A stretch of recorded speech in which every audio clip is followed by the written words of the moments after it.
বন্ধুরা hello guys, আবার একটা নতুন ব্লগ নিয়ে চলে এসেছি। তো আজকে মাঠে যাব, বন্ধুরা এসছে অনেক দিনকার পর, তাদের সাথে একটু গল্প গাছা করবো। তো ফ্ল্যাশের জন্য আমি সামনে কিছু দেখতে পাচ্ছি না, বন্ধুরা একটু ফোনটা ঘোরাবো।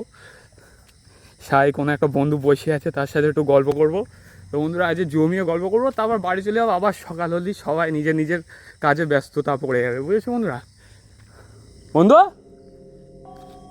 ও বন্ধু, কে ছিল ভাই বুঝতে পারছি না। বন্ধু, এ বাবা, বন্ধুরা দেখলে কেউ একজন হয়তো বসেছিল বন্ধুরা, কিন্তু কোথায় গেল? এ বন্ধু,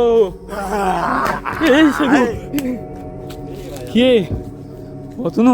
তুই এইবার ভাই ভয় দেখাস না, ভয় পায় আর না।